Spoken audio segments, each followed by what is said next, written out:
خواتین و حضرات، مشہور ترین مصنف اور مورخ والپریٹ کہتے ہیں کہ اس دنیا میں کچھ ہی لوگ ایسے ہیں جنہوں نے تاریخ کا رخ موڑا۔ صرف چند لوگ ایسے ہیں جو دنیا کے نقشے میں بعض تبدیلیوں کا معجب بنے، اور بمشکل ہی کوئی ایسا ہے جس کو ایک قومی ریاست کے قیام کا کریڈٹ دیا جا سکتا ہے۔ لیکن قائد اعظم محمد علی جناح ایک ایسے شخص تھے جنہوں نے یہ تینوں کام کیے، اور محمد علی جناح کے بغیر پاکستان کا قیام ممکن نہ تھا۔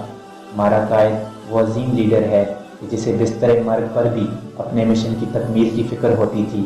بابا قوم نے اپنی جان لیوا بیماری کو ہندوؤں اور انگریزوں سے چھپا کر رکھا، کیونکہ اگر اس بیماری کی ذرا سی بھی بندت انہیں پڑ جاتی تو پاکستان کا قیام مشکل میں پڑ جاتا۔ یہی وجہ ہے کہ قائد اعظم کے اس راز کو 20ویں صدی کا بہترین سیاسی راز کہا جاتا ہے۔ پاکستان کا خواب دیکھنے والے علامہ اقبال سے جب یہ پوچھا گیا کہ وہ قائد اعظم کی قیادت پر کیوں اصرار کرتے ہیں، تو انہوں نے ایک ایسا جواب دیا جو سچائی اور حقیقت پر مبنی تھا۔ علامہ نے فرمایا کہ جناح وہ شخص ہے جسے نہ تو خریدا جا سکتا ہے اور نہ ہی یہ شخص کبھی اپنی قوم سے خیانت کر سکتا ہے۔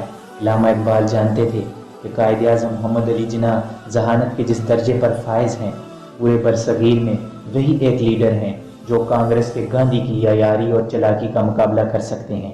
خیر دوستو، یہ تو قائد اعظم محمد علی جناح کی ذہانت کے بارے میں ایک بڑے شاعر کی گواہی تھی، لیکن DZN اسلامی کی آج کی اس ویڈیو کا مقصد آپ تک قائد اعظم محمد علی جناح کی ذہانت کے کچھ ایسے دلچسپ واقعات پہنچانا ہے جنہیں سن کر آپ اش کر اٹھیں گے اور آپ کی اپنے قائد سے محبت کئی گنا بڑھ جائے گی۔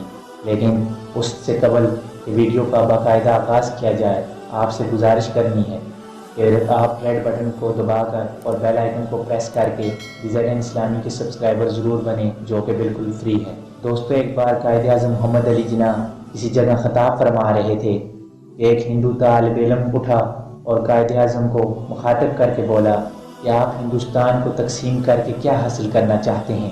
آپ ہندوؤں اور مسلمانوں کو علیحدہ علیحدہ کرنے پر کیوں مطالبہ کرتے ہیں، جبکہ آپ میں اور ہم میں فرق کیا ہے؟ قائد اعظم محمد علی جناح اس ہندو طالب علم کا سوال سن کر کچھ لمحے کے لیے خاموش ہوئے تو ہندو طالب علموں نے جملہ بازی شروع کر دی۔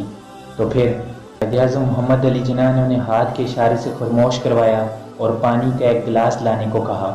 پھر اس پانی کے گلاس میں سے قائد اعظم محمد علی جناح نے چند گھونٹ پانی پیا اور وہ گلاس ہندو طالب علم کی طرف بڑھا دیا اور اسے اس گلاس سے پانی پینے کے لیے کہا، لیکن ہندو طالب علم نے وہ پینے سے انکار کر دیا۔ اس کے بعد قائد اعظم محمد علی جناح نے وہی گلاس ایک مسلمان طالب علم کو دیا تو وہ طالب علم قائد اعظم محمد علی جناح کا جھوٹا پانی پی گیا۔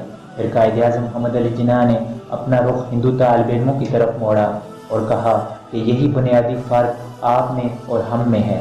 اس کے بعد ہندو طالب علموں کو سانپ سونگھ گیا۔ دوستو، قائد اعظم محمد علی جناح کی ذہانت کا ایک اور واقعہ بھی آپ کو بتاتے چلیں کہ قائد اعظم محمد علی جناح جب بھی ریل کا سفر کرتے تھے تو وہ فرسٹ کلاس میں سفر کیا کرتے تھے اور اپنے سفر کے لیے 2 برتھ ریزرو کروایا کرتے تھے۔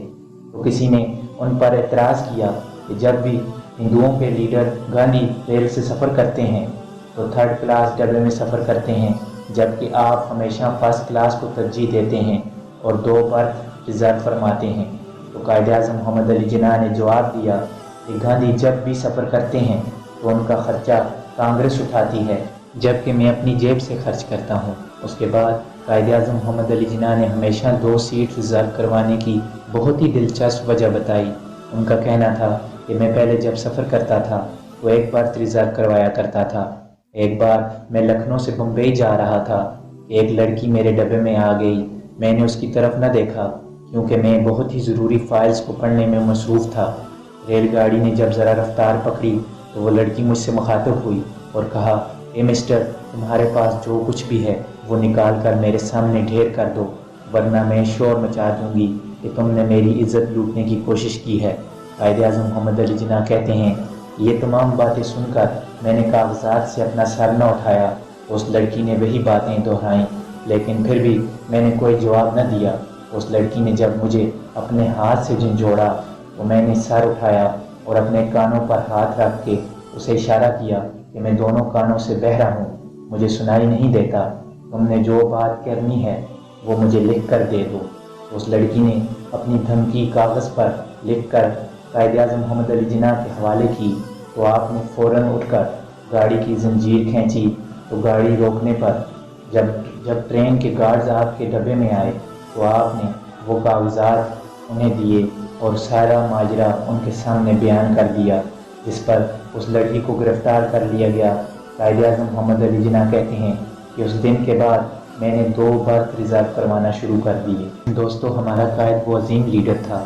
1920 میں جب ان کی شادی ہوئی تو اپنے کمرے کے غسل خانے کی تعمیر میں انہوں نے اس وقت کے 50,000 روپے لگا دیے، لیکن وہی شخص جب پاکستان کا گورنر جنرل بنتا ہے تو صرف 1.5 روپے کی جرابیں یہ کہہ کر لینے سے انکار کر دیتا ہے کہ کسی غریب ملک کے سربراہ کو یہ زیب نہیں دیتا کہ وہ عوام کے پیسے سے چیزیں خریدے۔